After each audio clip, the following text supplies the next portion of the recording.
Hello, everyone. I'm Dave March, the Spy Guy, and this is the Kev the Ork, and we are here to talk about our favorite pastime, movies, and how much. That's one of my favorite pastimes, Yeah, ladies. and yeah, so we've been on a little bit of a hiatus as we've been trying to work out our schedules to make this happen. But I think we'll be able to do Saturday morning kind of shows in the future about different subjects. And today we had a suggestion that we do the top 5 heist movies that aren't Ocean's 11. And that means any movie that's in the Ocean series, including the original one from the early 60s. Yeah, 60s, Ocean's the Rat Pack 11, era. 12, 13, and that weird one with the girls who was just like, it was okay, but it was just not up to the class. Oceans of Reboot, I called that one. Yeah. Well, I think the big problem, like I said in that one, is the new Oceans 11, 12, and 13 there.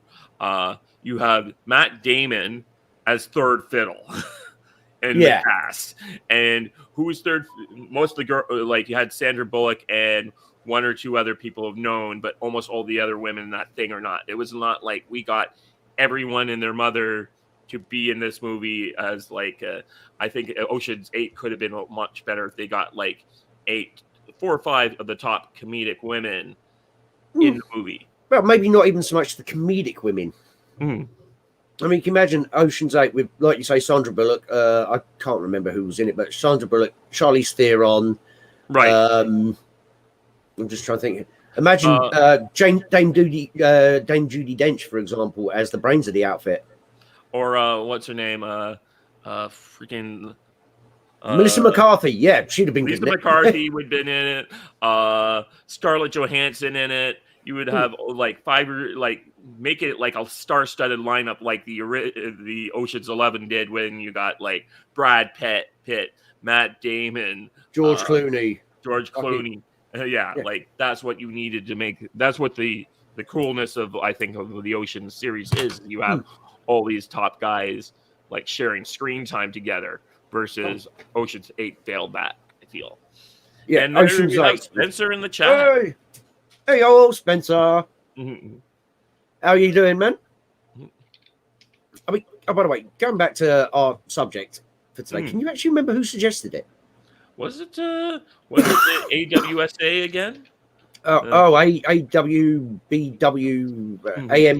AMBWCT, up, down, left, right, square, triangle, L1, R2, whatever his name is. Mm-hmm.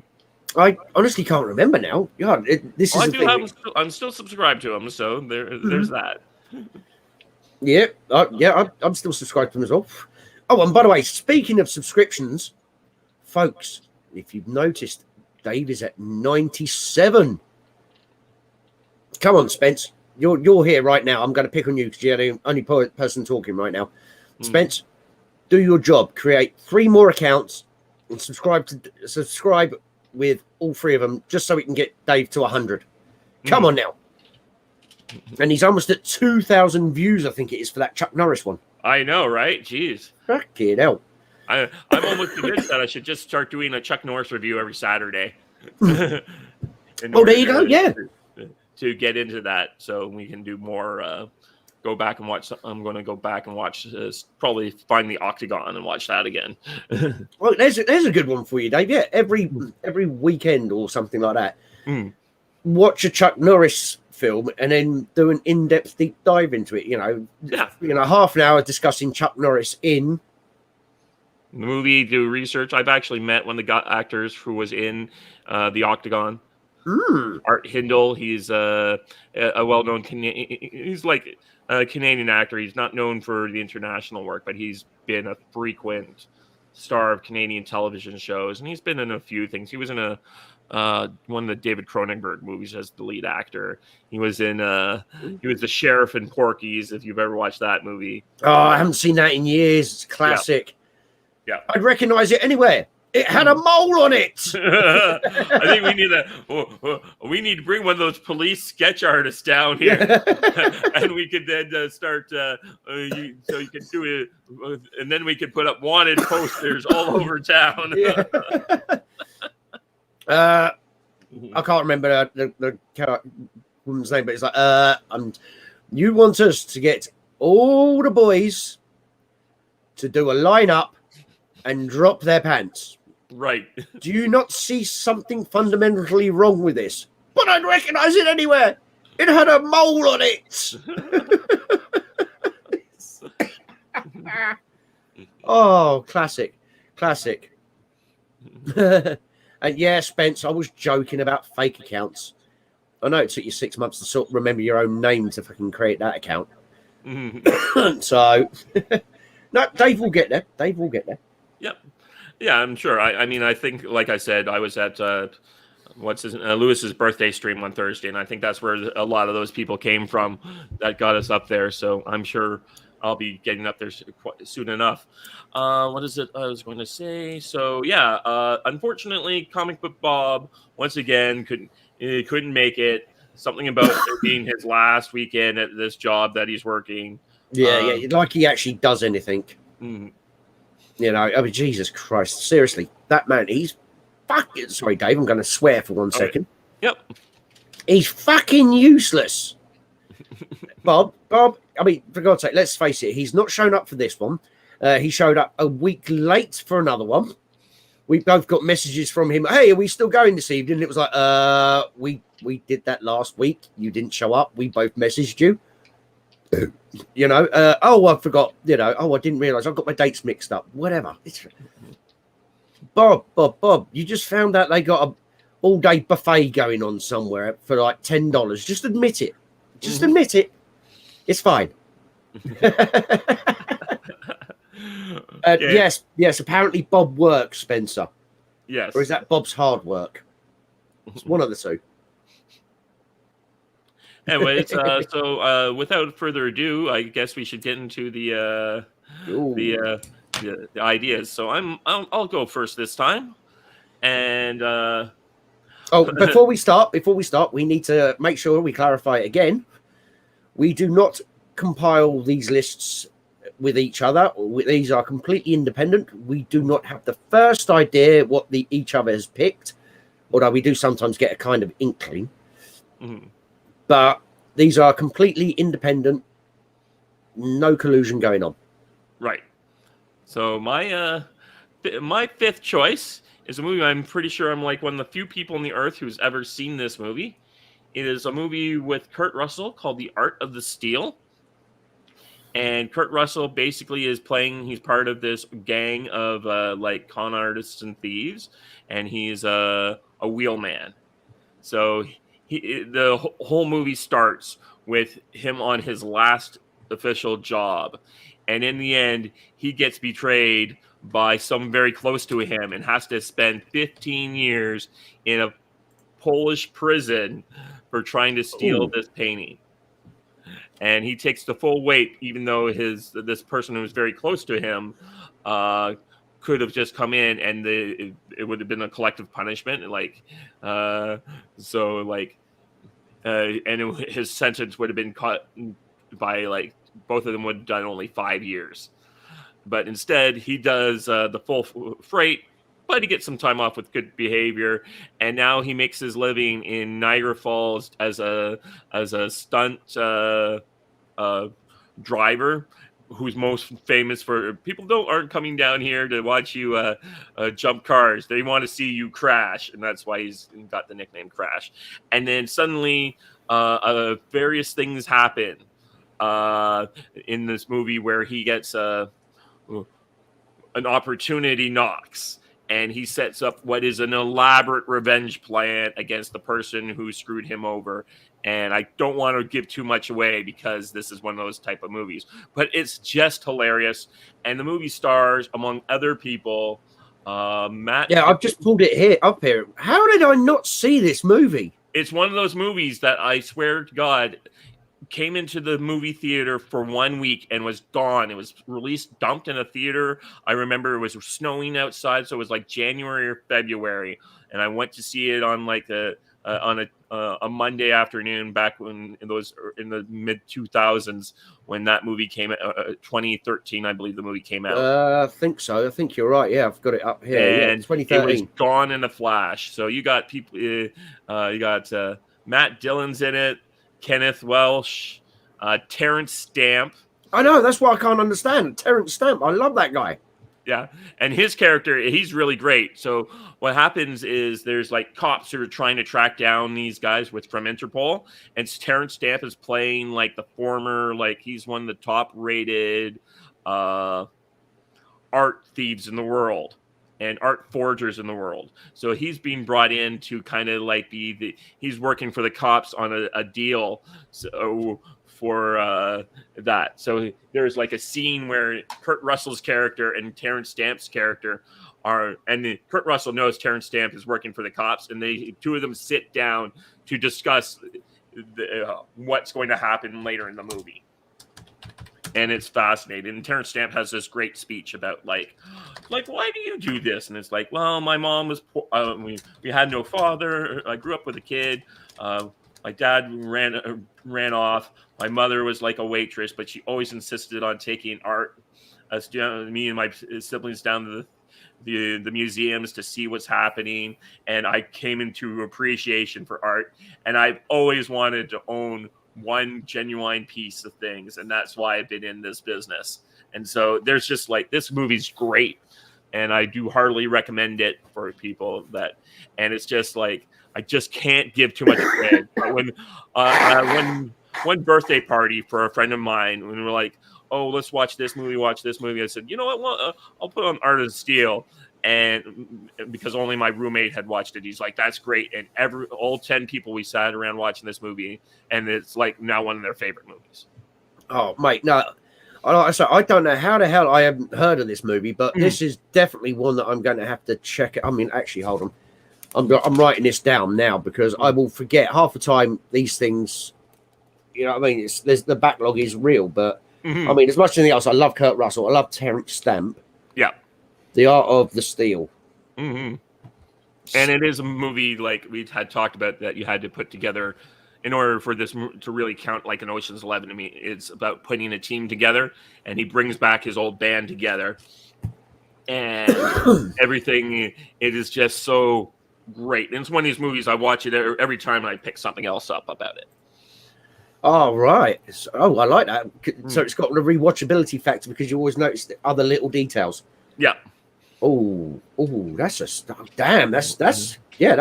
has me intrigued. Like I say, just looking at the cast, you know, I'm like, oh my god, how did I not know this guy was in it? How did I not see this? Yep. Damn. Okay. I'm gonna have to. Oh, yes, that's one definitely on my watch list. Oh yeah, fucker Spence. That is not true. It's just that orcs are so incredibly intelligent. You know, I mean, I am the most intelligent orc on the entire Tubes of You and Tinterwebs. It's, you know, certain things get pushed out because you have so many things going on, you know.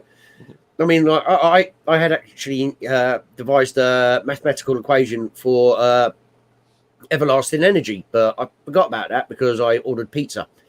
So that pushed it out of my mind. So, you know, I could have saved the world, but I was hungry. Right. So my number 5, we'll get to some honorable mentions a bit later. Yep. My number 5 is Heat. Ah. Now, I was umming and ahhing about putting this one in but then I thought to myself, well, actually, you know, with the age of some of the movies I've picked, this one's fine. Everybody must have seen Heat by now, but for those of you who haven't, just listen to this lineup. I've even seen the original. Oh, I'll be honest with you, I haven't seen the original. I've only seen the remake. But I mean, Heat is much better than the original, but the original is worth watching. Yeah. Oh yeah. Well, originals generally are as much, you know, just for anything. But I mean, come on, it's Al Pacino versus Robert De Niro. And I remember never mind the actual movie itself, when this film actually came out, there was all the controversy about Al Pacino and Robert De Niro hating each other. You know, they didn't want to be on screen together. Do you remember all this controversy when it came out? A little bit, but it seems all blown since how many movies they've done together before and since. Like, yeah. Oh, hey, Tifa's in the house. Hey, Tifa. So we got Doofus and Tifa. Great.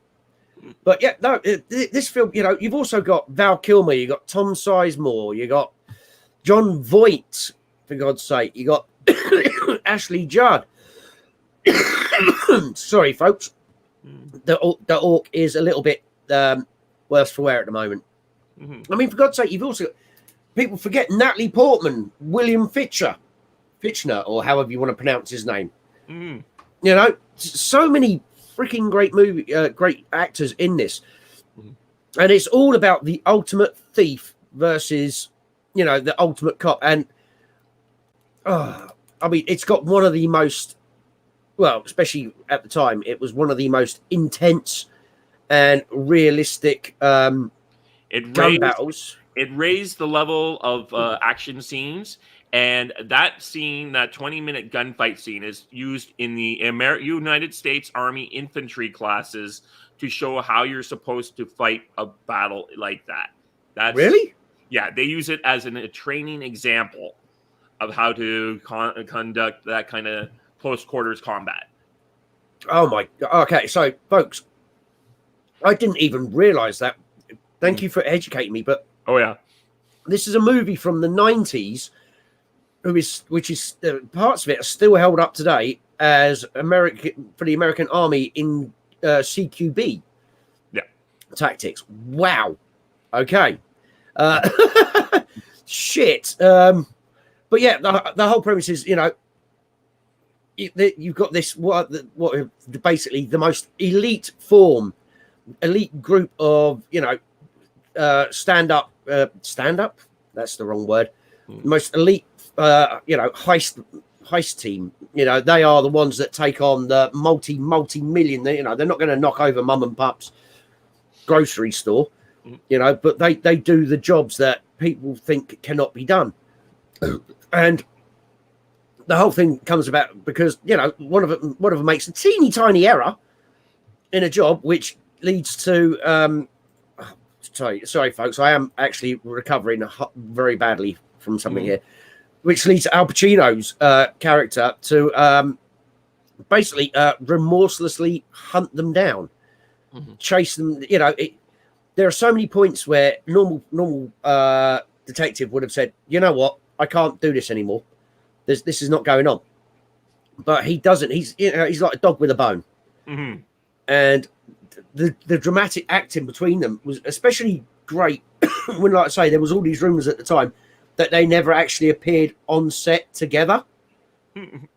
They filmed their shots differently, which is why you never see them in the same shot. And stuff like this. And to me, like, remembering when it came out, that actually added, in my opinion, to the dramatic tension that was going on with this thing. And by the way, a doofus, that's you, Spence. A doofus ate my sausage. Remember that. But this, like I say, it was thrilling. The storyline, the itself was thrilling, intense, and gripping. And then, like I say, that one scene, which I've now learned everybody highlights, like you say, it did revolutionize gunfights, for want of a better phrase. I didn't even know it's mandatory training now in the army. But I was saying that only the American army would use a fucking fictional product to train their soldiers, but there you go. But yeah, so that is my number 5. Yeah, and I mean, like Val Kilmer and all those guys, they spent weeks like learning how to do live fire training with those guns. Yeah, and it shows. And it shows. Possible. Yeah. Well, I mean, you could compare that to Keanu Reeves in John Wick. If you've seen the at the shooting range and stuff like that, the way he's actually doing all this stuff with live ammo on the shooting range, so that it feels authentic. It just adds to, it makes it, they know what they're doing. They ain't fucking about. And yeah, those guys aren't to be a little thing. Those guys actually know what they're doing, so they wouldn't be accidentally shooting anyone on set. Shooting AOD or anything like that. Okay. So, but yeah, that's my number 5. Yeah. My number 4 is another movie I don't think a lot of people have seen, but it's called Disorganized Crime. And I managed to track it down at the beginning of this. So the movie is basically got Corbin Burnson of L.A. Law fame is staging is at a bank in like Midwestern, in a small Midwestern state. And turns out his character is like this international, like on the FBI's top 10 most wanted bank robbers. And he's puts together this select team who's supposed to be meeting later that day. Problem is, he gets arrested by 2 cops. And so his team is being picked up by one of his guys, and they all go off to this small little farmhouse, and they don't know, almost no, some of them know each other by reputation, but they've never met before. And so his character is the only one who's the connecting tissue to them. So they show up. They don't trust each other. They all go like to bed with a gun underneath their pillow. And they're all trying. Doesn't everyone? What's that? Doesn't everyone go to bed like that? Oh yeah.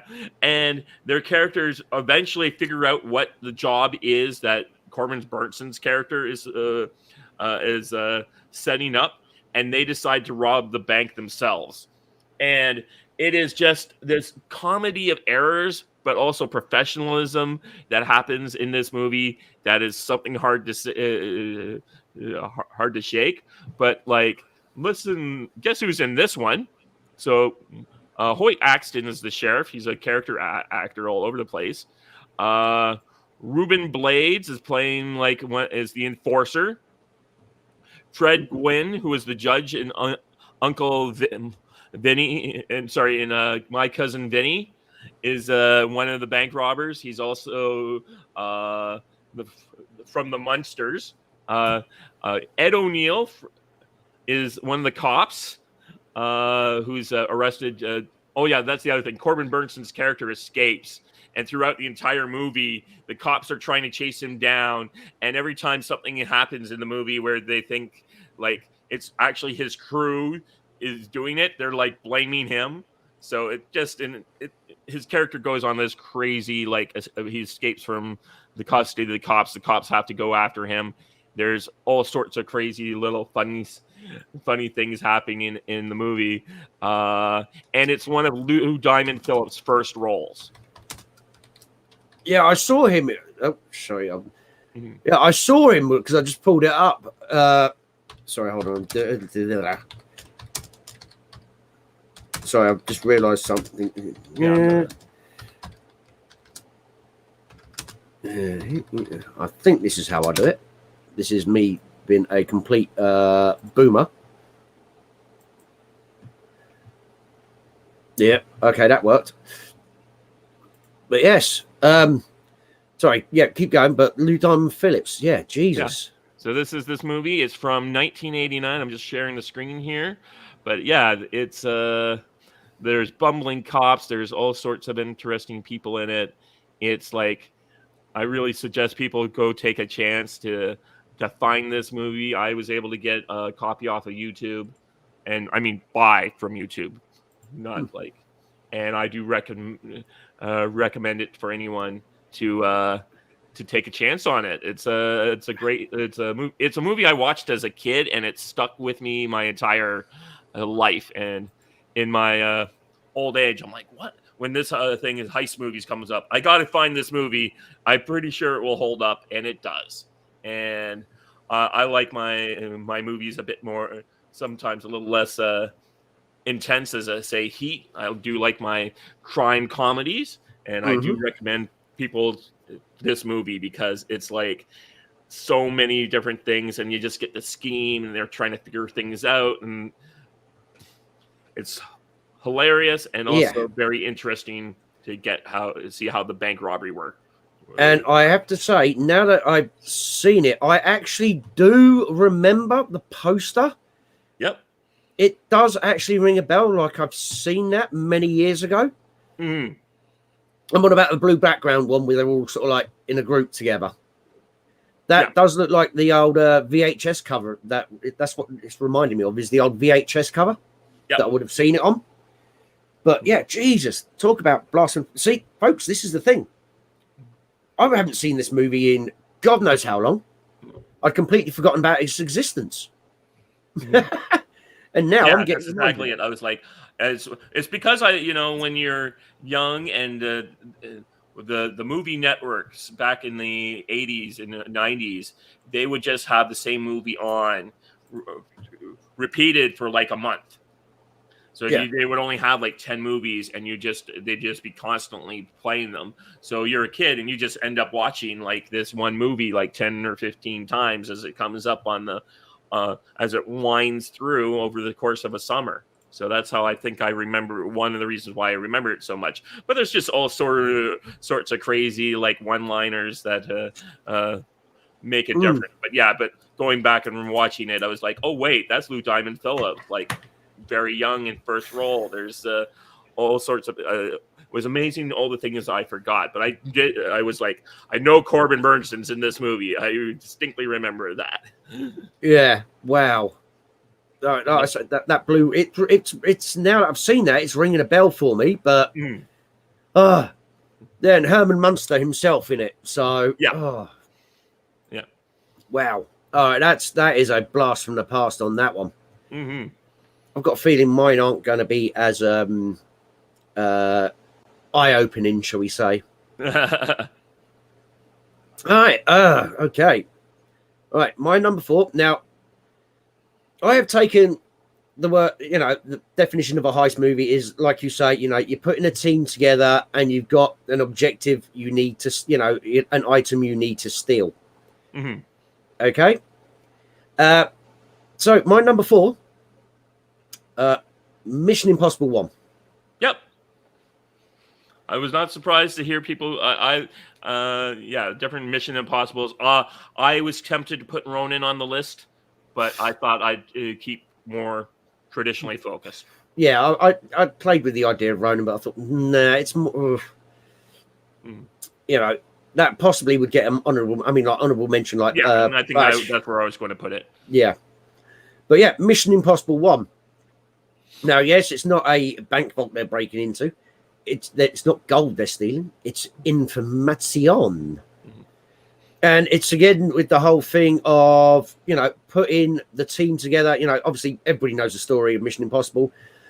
Tom Cruise is Ethan Hunt, and hey, it's AMXF. We started talking about this stream about you. Yes, well, freaking AMXF now changes more often than most people. But yeah, so Mission Impossible, Ethan Hunt, starts off betrayed, and the only way that he can clear his name is putting together a team and performing an impossible heist, in this case of information, which is stored in, the information equivalent of a high security bank vault, And it's the reason I picked Mission Impossible 1 is because it's the start of the franchise. Right. And I think it is most heist of the most movie, heist. Because in the other ones, he has a set team, or in 2 where it's just him, right? And no, he got Vin Rhymes and stuff in 2, but 2 was more action. Yeah, but 2 was more action orientated. Yeah, it was the John Woo movie. It was the most different one of the bunch. But 3, 4, all the other ones are less about specific MacGuffins and usually more about one particular person. And it also doesn't involve setting a team. He has a team. It's not exactly putting the team together. Yeah, whereas, here he has to recruit his team. I mean, you got Vin Rhymes, Jean Reno. Yep. Gets hired up in that. Oh, God.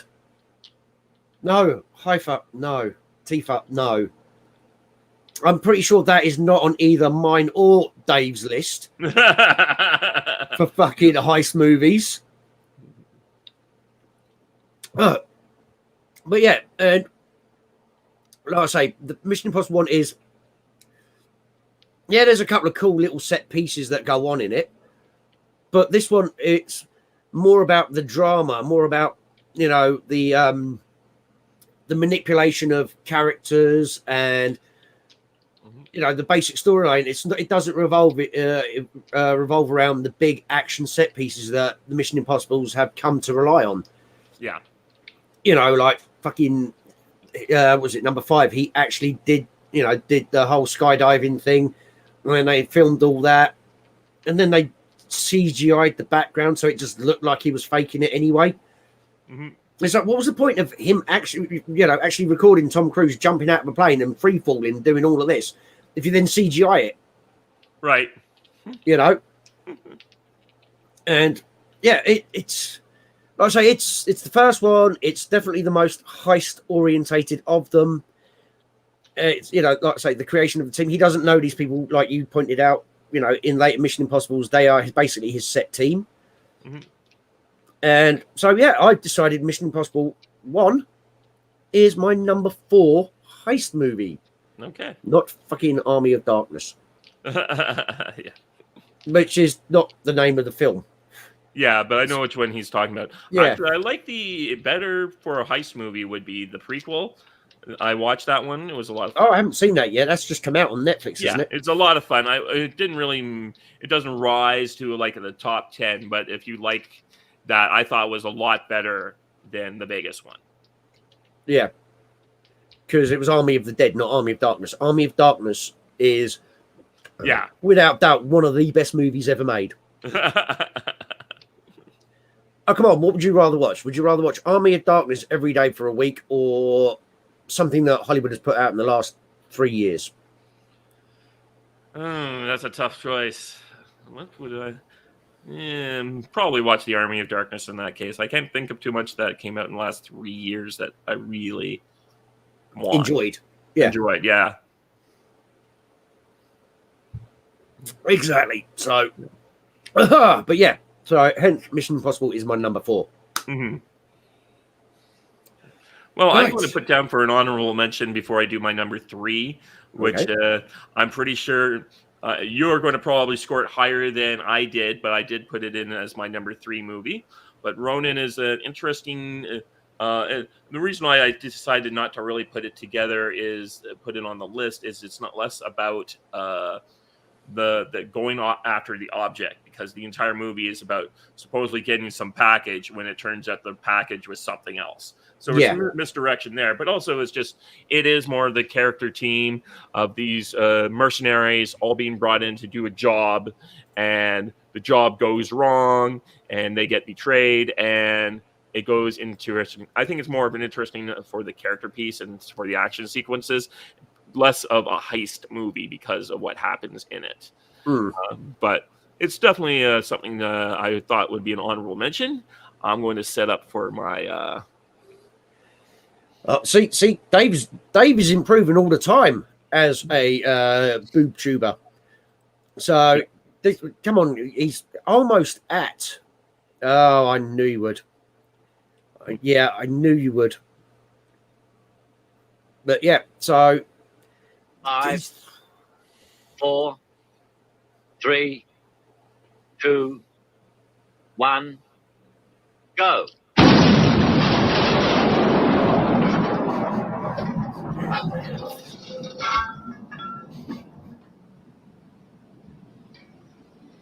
You're only supposed to blow the bloody doors off. It's a classic. This is a classic. Yeah, that movie is so great as a heist movie, but it might be on my list. Such a weird. The only thing I can really compare it to is a comic book style movie where you get these like Michael Caine, like it's set in the almost in the post-war World War II Europe, in Italy and England, and it's about like rival crime groups fighting on nationalistic causes. Michael Caine's character is just has made a partnership with this Italian guy who wants to steal all this gold that gets convoyed through Italy every week or every month. And Michael Caine's character has to break into the prison to talk to Noel Coward of all people, who's the crime lord of England, who has complains to the warden that people are breaking in to see him. Yeah. No, this film is pure gold. Yeah. I mean, like you say, the characters almost comic booky. I wouldn't even say that. It's almost like they're caricatures of their particular. It's like they've got one major identity trait, and that's all they have. Yeah. But they're not the most complex characters by themselves, but the way they interact between them all, it's just pure gold on the eyes. Yep. So they have to put together this team of people, including Benny Hill, who we've discussed in a previous episode, is like constantly trying to go. He's the computer expert who has a love of very. I like them thick, large women. I like them thick. And they have to it involves this incredible heist scene that involves all these little mini cars driving across the Italian countryside, and the team eventually, the movie ends on one of the greatest cliffhangers of all time. No pun intended there. Yeah, right. Yeah, and AMXF. Yeah, look, read the title of the video. Top 5 heist movies that are not Ocean's 11. So, yes, I do. Ant-Man's one of my favorite Marvel movie because I love heist movies, but it's definitely not in the top 5. But no, it is a great movie. I also love it because it's a movie that's not about humongous stakes. Yeah, it's not the end of the world every time like so many of these other movies. Yeah, it's not a massive superhero Marvel movie like you get with your Civil Wars, your Iron Man, whatever. It's Ant-Man is, one guy got to do a job which he doesn't want to do. Yeah. Just go out in the nick. Yeah. So Ocean's 11 we'll probably talk about more when you reveal where it sits on your score. What makes you think I have Ocean's 11 on my not Ocean's 11, I mean the Italian job. The original, not the travesty with Mark Wahlberg. I didn't think we talked about that. No, we didn't, because there was only one Ocean. Fucking, you got me doing it again now. Only one Italian job. I did it first, so it's okay. Yeah. Right. My number 3 pick, I might have mentioned in a previous top 5 video on something else, and there is reasoning behind this. But my number 3 is Die Hard with a Vengeance. Oh yeah. Right. Not what some people would call a heist movie. Oh, but it's totally a heist movie. Exactly. But it's shown from the different perspective. It's almost like he is, kind of shown from both sides. Die Hard with a Vengeance is about somebody trying to stop the heist.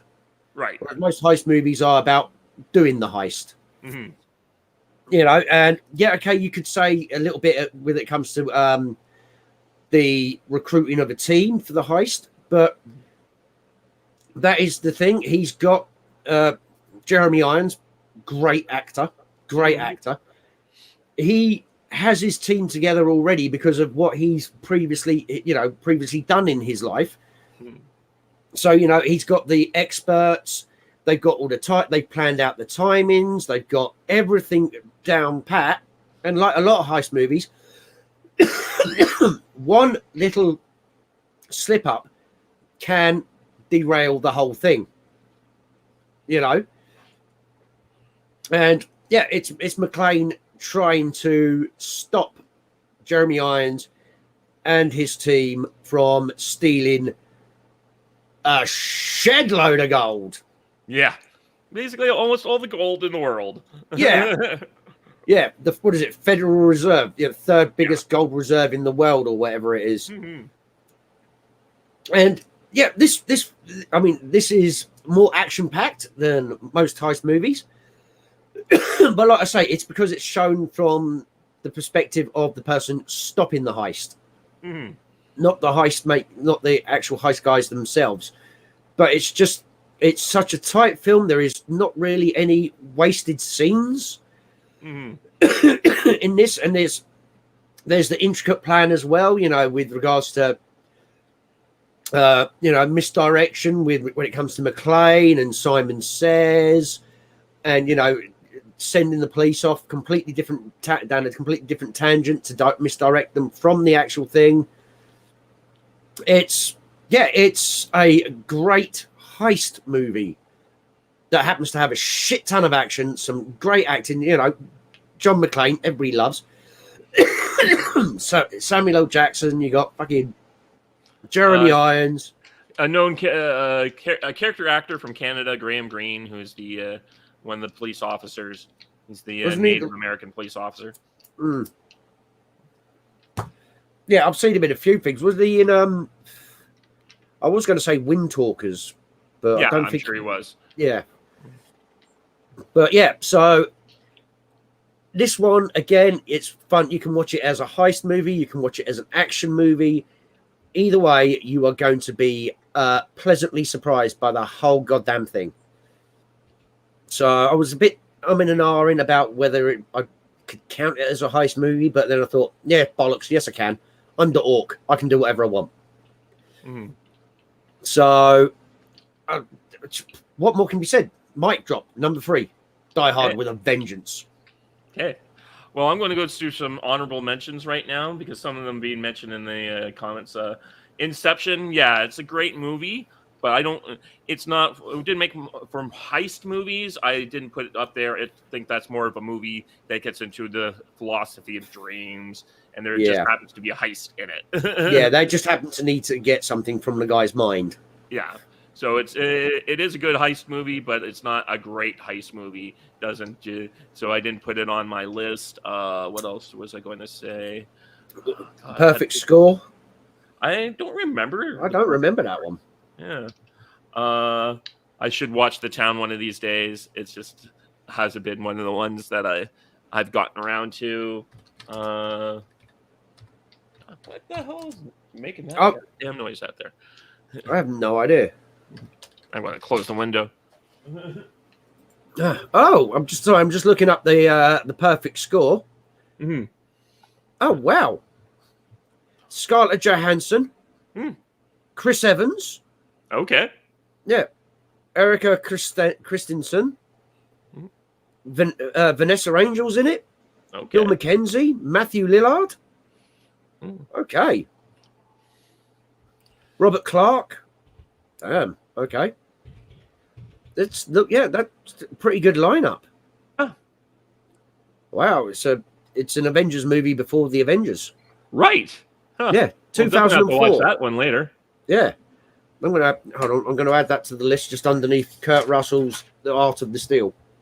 Mm-hmm. So yeah, hold on. So guys, this is another thing we like is you guys in the chat giving us your thoughts as well. Yeah, of course. It's more stuff to watch. There's Wow, like dragging like concrete out there. I have no idea what the hell is going on out there. Well, I'm not hearing it on my end, so that's good. It's just very distracting. I was trying to think of like some of the other movies that I wanted to put on my honorable mention list. Well, I'd give the Thomas Crown Affair an honorable mention. You could go either way with that one, the original or the Pierce Brosnan remake. Yep. With Rene Russo. Yeah. Remember when she was considered the hottest? There was that little time, and that was right about that time when she was considered the sexiest woman in Hollywood. Yeah, and that was pretty well deserved as well. Mm-hmm. It was that and Lethal Weapon 4. I think 3 and 4 were her time too. Yeah, definitely. Mm-hmm. And speaking of sexiest women, another honorable mention you could possibly say is Entrapment. Yep, that's less of a team movie. Yeah. But, now I remember the movie I wanted to mention.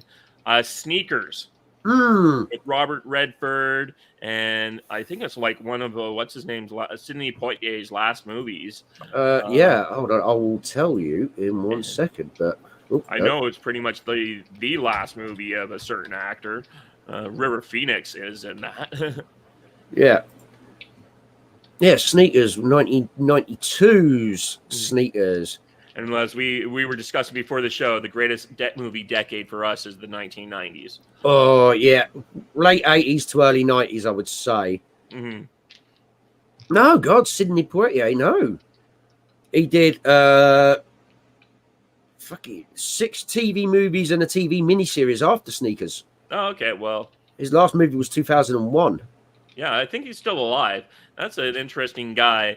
You know, he was doing all those high value movies and like To Sir with Love and all that kind of stuff. And in the 80s, he says, screw it. I'm going to make action movies and cash in. Yeah, well, with it, fair play to him. Oh, yeah. No, it was good. So there's, to me, it's like a lot of people talk about different later black actors who really broke into the action genre, and it's just so interesting that Sidney Poitier is really the guy who broke into that. And that wasn't a blaxploitation movies either. No, because obviously you had your blaxploitation action movies, and yeah, he did those too. I mean, there's Uptowns with Bill Cosby. He did. And yeah, AMXF says Endgame is a heist movie. Yep. Yeah, but I wouldn't put it in the top 5. Yeah, definitely not in my top 5. I've never seen Ratatouille. I haven't really watched a lot of animated since I was about 16, unless it was anime. And even then, I've been watching that since my 20s.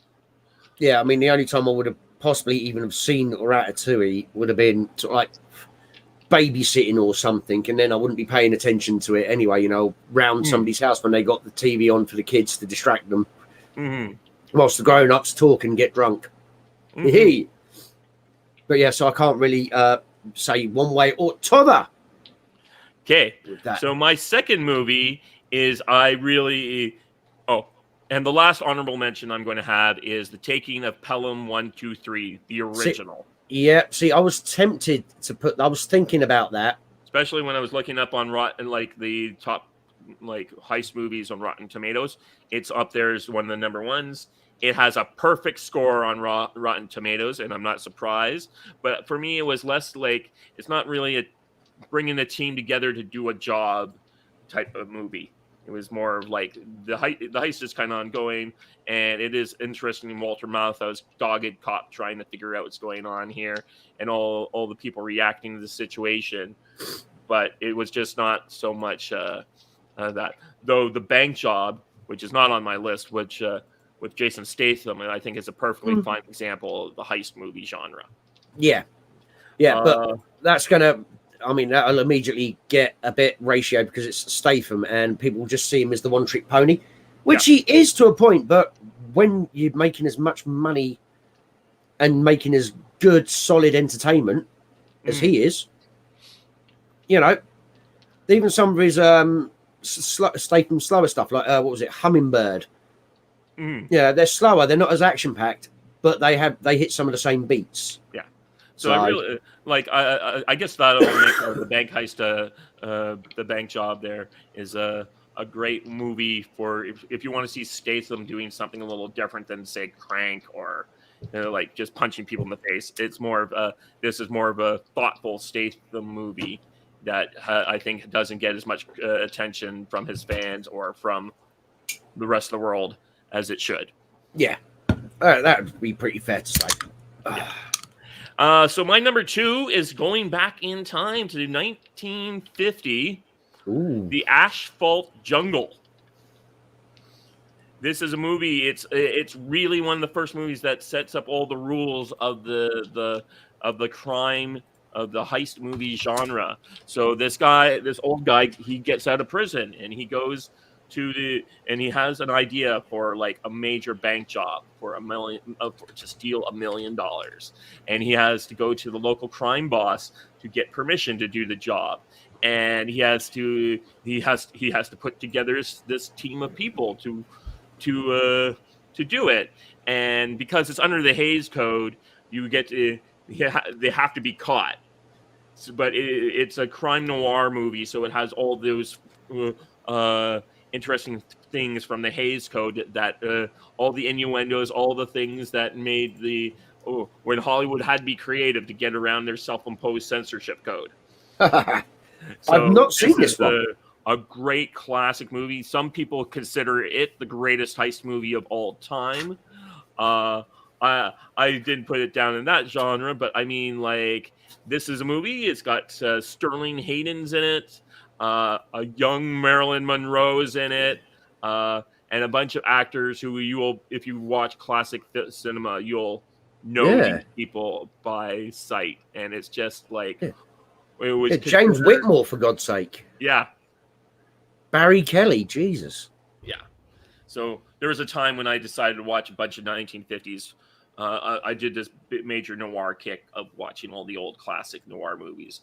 I didn't get them all. I understand there's one by Stanley Kubrick called The Killing, with also a Sterling Hayden, which some people say is better than the Asphalt Jungle. I couldn't find it to watch it. But I might be able to get it off I might have to go to a certain bay full of pirates to find it. But, yes, go sailing. But get your paddleboard out. Otherwise, that movie was this movie is a really solid movie to really explore the genre of, like, you want to see how, like I said in my top 25 list of James Bond movies, and one of the reasons why I chose Goldfinger as my number one, this is the movie that all subsequent heist movies base themselves on. Yes, this is the one that starts it all, so that's why it ended up as my number 2. Wow, makes me intrigued to hear what your number 1 is. Mm-hmm. Wow. Right now, so what is it? My number 2. Right. Oh God, my number 2. How do I follow up something from the 1950s?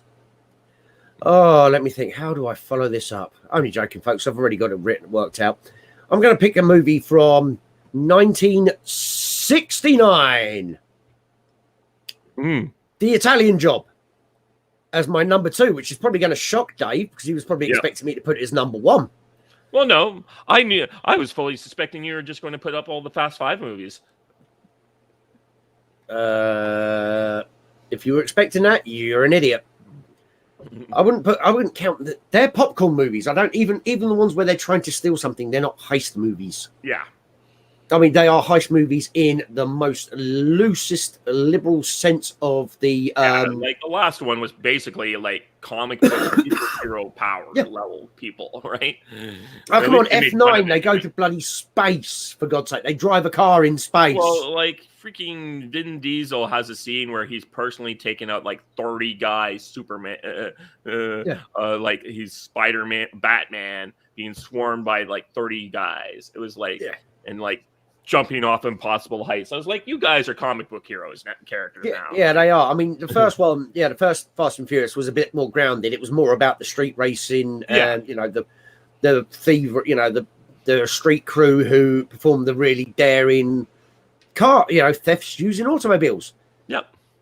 And it's slowly progressed into, they're not thieves with souped up custom cars now. They are, like you say, comic book heroes.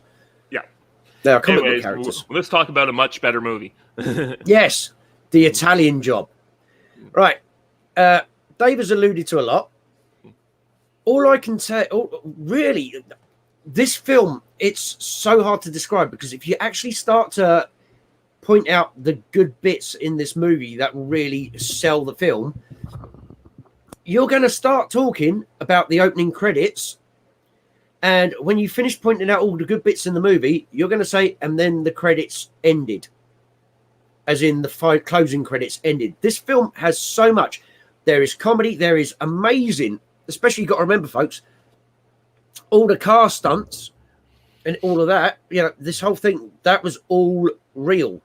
Right. There's not none of this nowadays where they close off half a mile of track just to flip a car and then reshoot, reskin it all with special effects and CGI. These cars were driving through these narrow streets, and that was one of the reasons why they picked the Minis, and the Mini became so iconic, was because it was a small car with a good engine. Because when they're planning this heist, they're like, right, yeah, but they're very narrow streets. And right, I know what, we'll use the minis because they're small and, you know, we can get them onto trucks if we need to. You know, they can fit down alleyways. It wasn't, I mean, you could, product placement wasn't such a thing in those days. Right. You know, they literally had a legitimate reason for using the Mini Cooper, which led to it becoming the icon that it is to this day. The comedy, like I say, Michael Caine is his dry sense of humor, the way he delivers his lines. It just sells you. Benny Hill, he doesn't say a lot, but his facial expressions throughout the movie sell you so much. You kind of get where his mental state is, you know, where his mind goes when somebody speaks a line. You kind of get what he's inferring in his own head. Because, like we say, he is. I mean, they managed to convince him to do the job by literally giving him some food and a couple of plus-size ladies. And if you want to get technical, if you want to get political, this is a film from 1969 that had body positivity images in it. Right. So, body positivity wasn't invented in 2020 or whenever the fuck they claim. Mm-hmm. It was back in the 1960s. So, but this, I mean, there is a reason why this is number 2 on my list. This could well have been number 1 if it hadn't spawned the fucking god-awful remake. Ah, yes. Well, Michael Caine needed a paycheck. Yeah, well, like, it's fucking Get Carter. Yeah. You see the Stallone Get Carter 2000 when Michael Caine's the fucking barman in it. Oh, Jesus fucking wept. Yeah.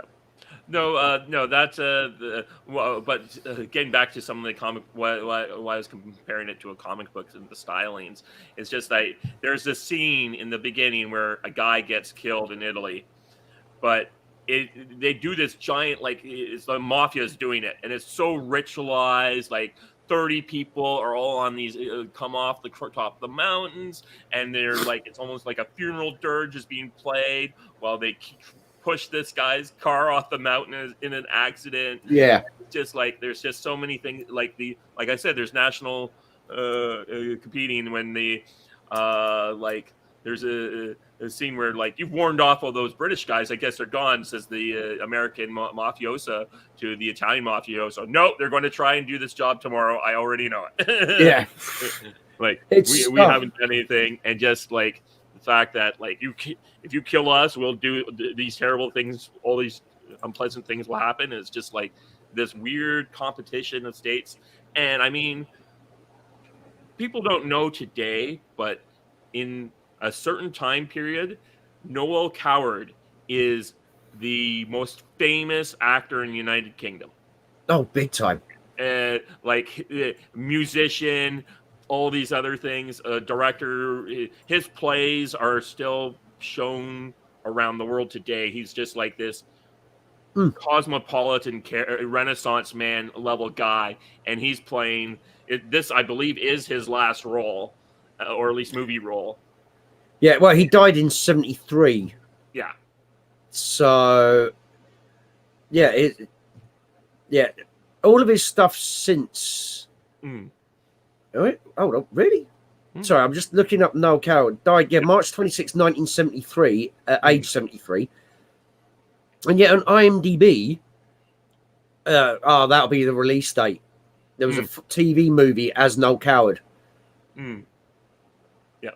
Yeah, he's just like, and this is one of his last roles. And when I watched, I have my DVD copy of it, and we have, like, one of the, I was watching the special features. Turns out the director of this movie was a war orphan, and the orphanage was being sponsored by one of Noel Coward's charities. So Noel Coward had kind of brought this kid under his wing and became almost like not a sort of father figure to the director. So the director really wanted Noel Coward in that role, had pictured Noel Coward in that role and brought him in. And it was just this whole other situation for that's why he's in it. So there's just sort of like so many layers to this movie when you go and look into it. And that's why, Well, yeah, I mean, you look. I mean, you had John Le Mesurier as the governor.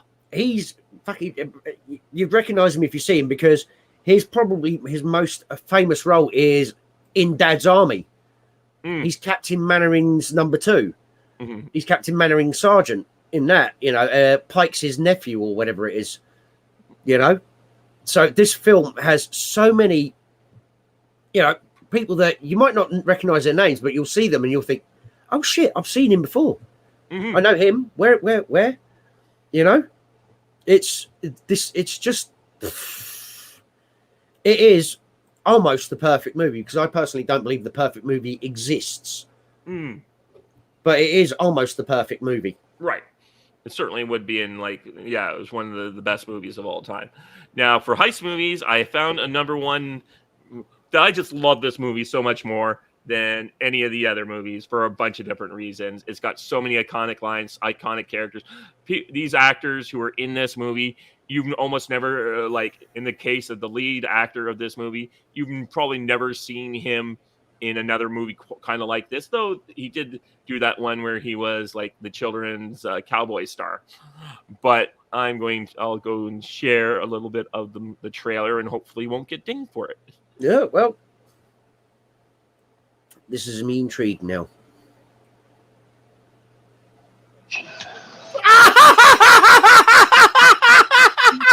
Oh, shit! I want you to set up a barrage for me. If you whisper...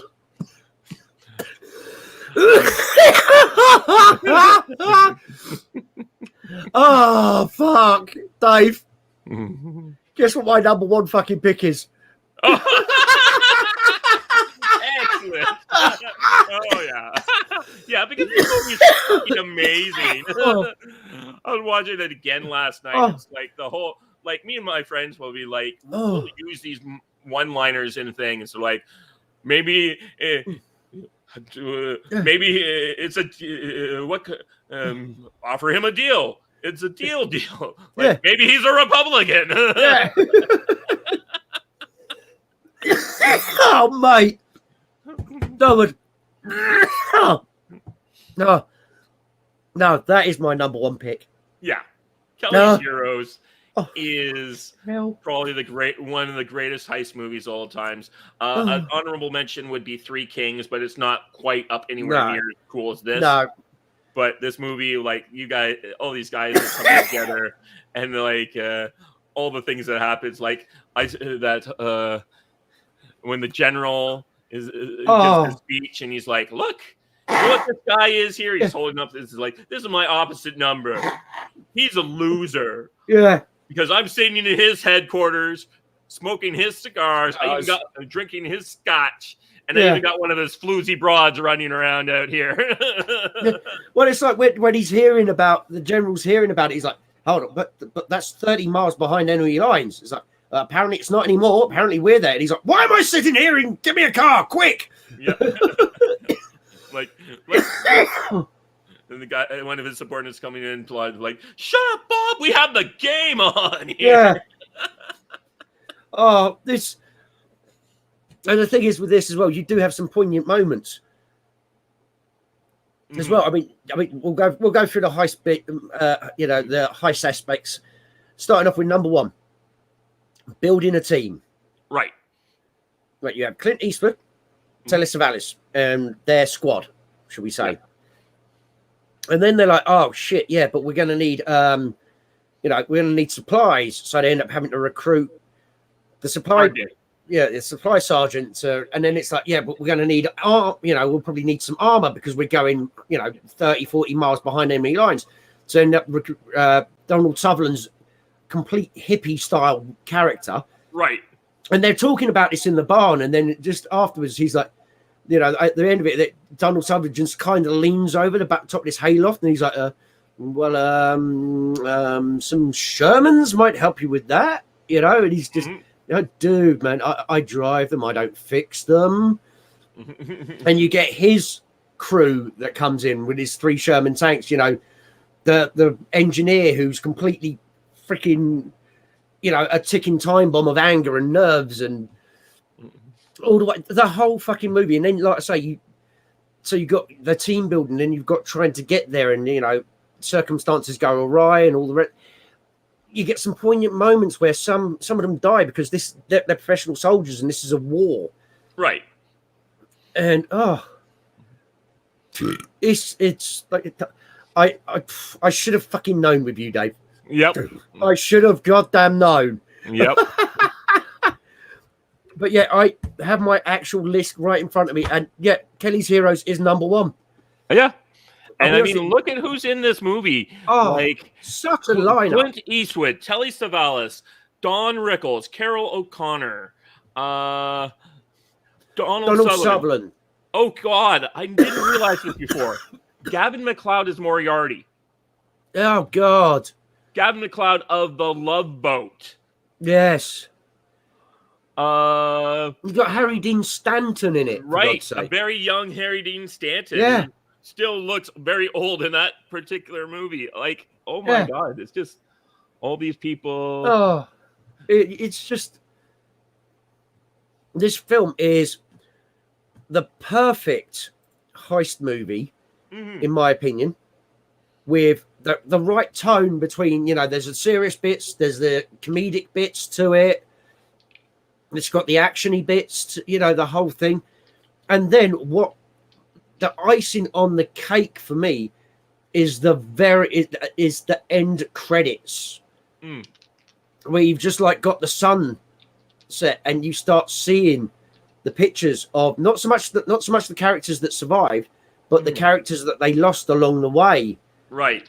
When the credits start up, and it's just wow. Yep. But Jesus, to be honest, I thought I was 50-50 on whether or not you picked Kelly's Heroes. I thought you'd probably put it in an honorable mention more. And, you'd pull out some weird 1950s movies I'd never heard of, but you did that for number 3. Yeah. So, but, yeah, it was tempting to put Kelly's Heroes number 2 and put the thing, but in the end I chose Kelly's Heroes because it's one of my favorite movies. Yeah, well, that's why I was tempted to put the Italian Job number 1. I mean, number 1 and number 2 were these two movies for me, the Italian Job and Kelly's Heroes. But the Italian Job just lost out because you've had that god-awful reboot with Mark Wahlberg, whereas nobody's ever remade Kelly's Heroes, and I hope to God they never touch it. Yeah, no, it's just such a weird movie for kind of from the time and place that it was from too. Like here it is, it's made in 1970 during the heart of the Vietnam War. It is a movie that's designed. You've had all these crazy patriotic World War II movies that have been, and sometimes realistic ones like Tora. Yeah, that's and a great then you get movies movie. like Kelly's Heroes and MASH that start making fun of that kind of genre, or like being that, or kind of. But this movie is much more unlike Matt. This one feels very. It has funny moments in it, but it's not a direct comedy. Yeah, it's not a direct comedy. Like it's sort of like card game scene. Maybe see. Call him up and see if he'll make a deal. What kind of deal? A deal. Like, yeah. When they get to the vision, suddenly Donald Sutherland's just shitting himself. Like, tigers. Nobody said anything about tigers. We're out of here. Yep. All the way through. And my favorite, one of my favorite scenes is like the scene when the three Shermans show up at that train yard and just are blowing it apart while they're playing. I've been working on the railroad. Yeah, and you're just cutting back. You're like Donald Sutherland, like I say, with his really big shaggy beard as well, kind of almost deep throating the tank commander's mic, and he's like, "Fire! Oh, did you see that? Oh, that was kind of cool. Yeah. Left. I said left. Other left. Fire!" Yep. It's just, like I say, that is kind of when it gets back to US HQ that they've got a rogue outfit, because suddenly the airwaves are like, the Americans are advancing. They've already reached here, and it's like, no, we haven't. Hold on, no, give me the map. Like, we're here. We're not Did there. you lose my aerial photograph? Because that's the sort of thing they did. You know, they had to nick the aerial photographs to plan out their routes. Oh, so yeah, it much just shows you when people can be patriotism's all well and good, but if you motivate people with a financial incentive, they'll come up with all kinds of crazy ideas to get there.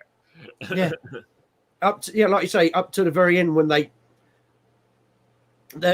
recruit the commander of the German Tigers. Yep. He's like, do you know why you're here? No, we guard. That is, we guard. He's like, in there is a shit ton of gold. Yep. And all you need to do to get an equal share of it is turn that bad boy around 180 degrees and fire. You know? So yeah. it doesn't, and this is another thing, it doesn't dehumanize one side or the other. Yeah. You know, they're all just soldiers trying to do their jobs, or in this case, Kelly's heroes, they're trying to do a side job. We're just working stiffs, or don't know why we're even here fighting this war. You are the American Army. No, we're a group of entrepreneurs, and we're willing to cut you in. Yeah. It's freaking but yeah, I'll tell you what, that fucking hurt my throat laughing like that. But and wow, I just love how he has those gold, a handful of gold bars, and he can just use them as like the magic solutions. Like but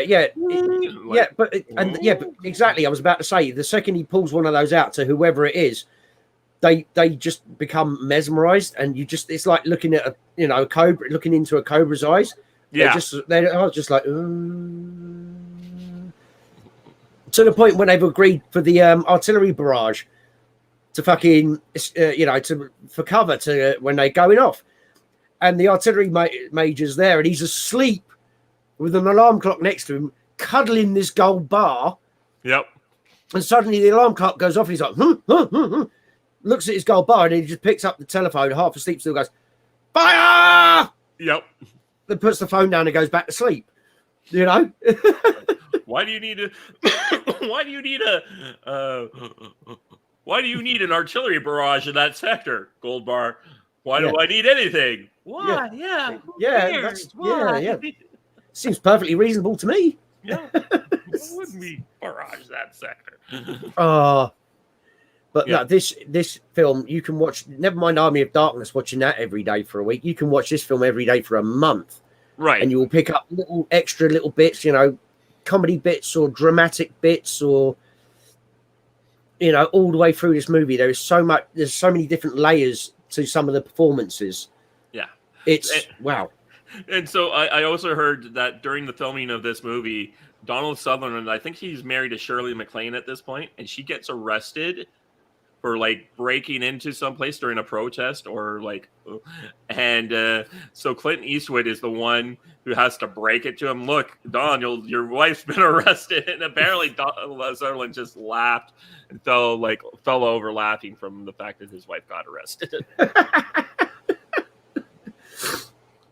Oh, wow. Okay, that's shocking. I thought we'd have the Italian Job on our lists.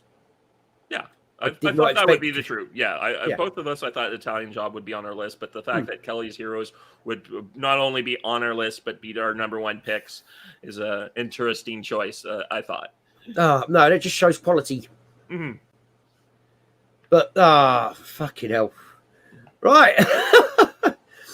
What should we do for our next one? Got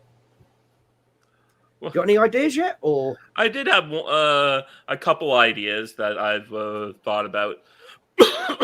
One is top 5 Kurt Russell movies that are not John Carpenter movies. Oh.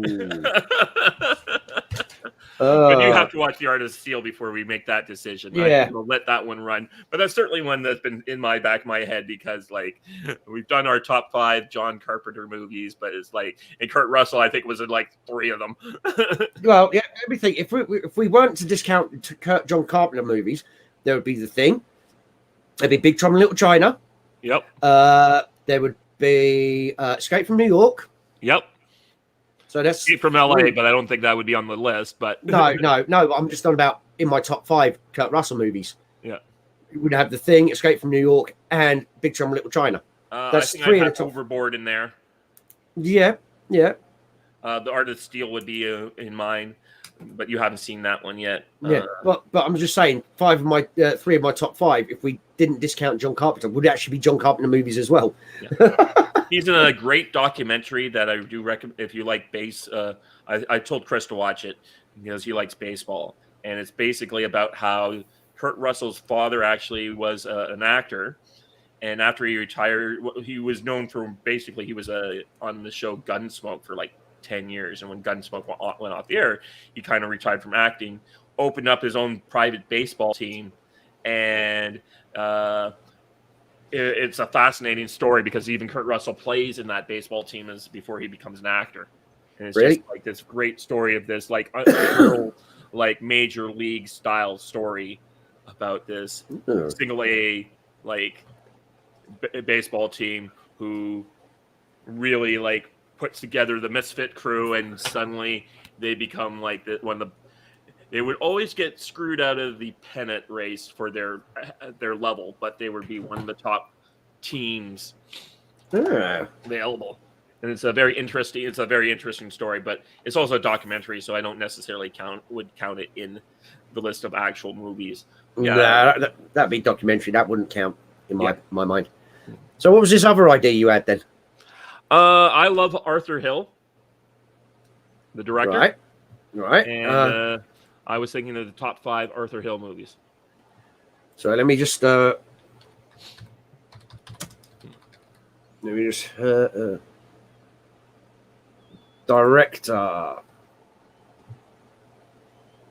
Are you on about Arthur Hiller? I think so. Yeah.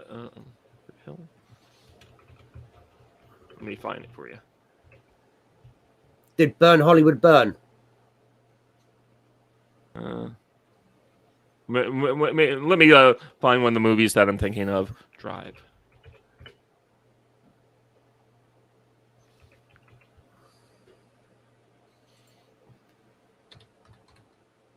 Yeah, The Driver. Walter Hill. Sorry, Walter Hill. So some of his movies, Walter Hill's movies are, and you'll recognize them as soon as I tell you who he is. He's made 48 Hours. He made The Warriors. He made. Oh yes. He was a producer that on Alien Covenant, and Prometheus. So surely that should. Yeah. So his director. So his movies are like The Driver, Hard Times, The Long Riders, Southern Comfort, 48 Hours, Streets of Fire, Brewster's Millions, Crossroads, Extreme Prejudice, Red Heat. Oh, so yeah, I'm looking at Last Man Standing.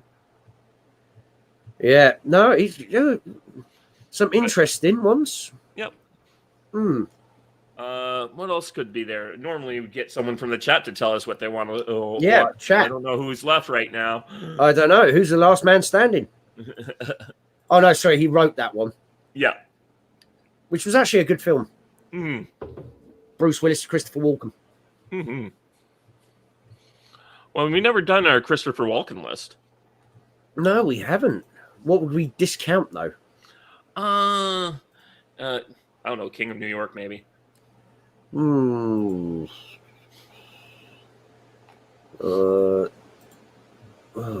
Dogs of War.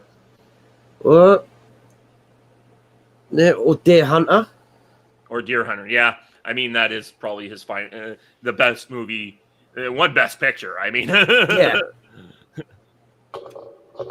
Exactly, but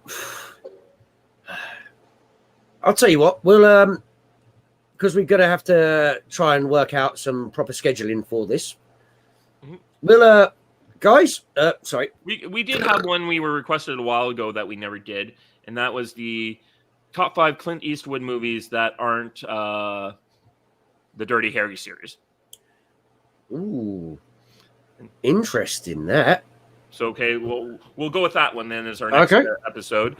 Is top 5 Clint Eastwood movies that aren't Dirty Harry, because I mean that is the biggest franchise that he's been in. He had 5 of those movies, and We're talking actor as well, not director. Yeah, acting. Yeah. I mean, he acts and directs in many of his movies, but there's definitely. I'm curious to see what your top 5 would be. And he's got, unlike say Walter Hill, he's got a lot of movies as an actor that we can get versus the like. Even though he has 15 movies, there Walter Hill does. There's yeah, I think we'd be like we'd probably be coming up with the same ones. Yeah. Yeah. Maybe I'll just do my own top 5 by myself. Video. Yeah. Well, oops, sorry, wrong button there. Where am I? That's just producer credits. Yeah, sorry. Yeah, Walter Hill. Yeah. Yeah. I think one of ours would be Red Heat on Walter Hill. Yep. 48 Hours would be on there. Might not be on mine. Really? Or well, A Southern Comfort would definitely be on there. Yep. Warriors. What is it? Crossroads is definitely one of my favorites of his. Yep. Red Heat definitely is probably my number 1, actually. Yeah.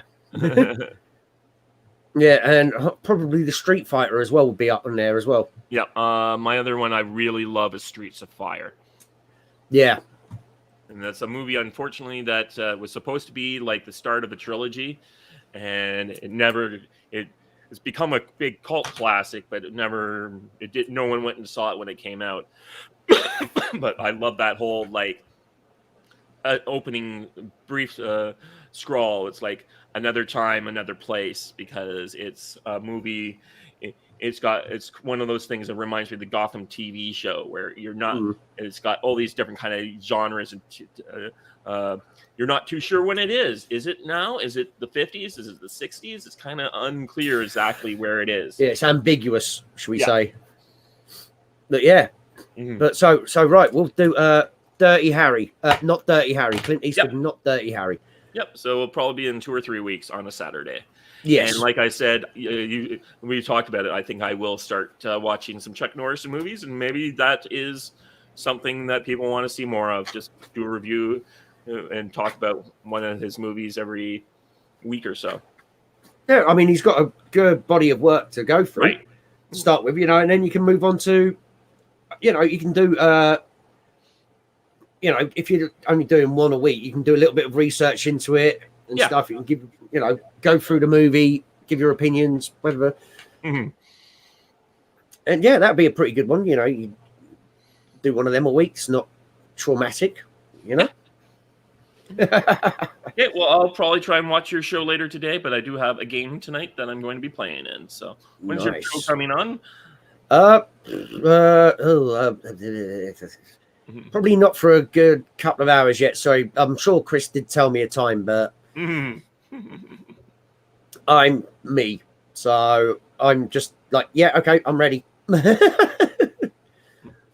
But yes, no, we will be streaming later on over on Green Zone. We'll be doing some gaming. Okay, cool. So yes. Okay. But thank you very much for having me. And by the way, folks, like I say, if you haven't subscribed to this man, subscribe to this goddamn channel.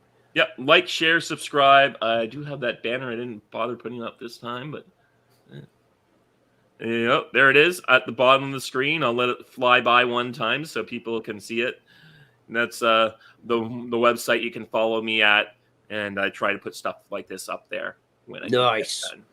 So thanks for coming out and watching, and we'll see you in a few weeks. Bye-bye. See you soon, folks.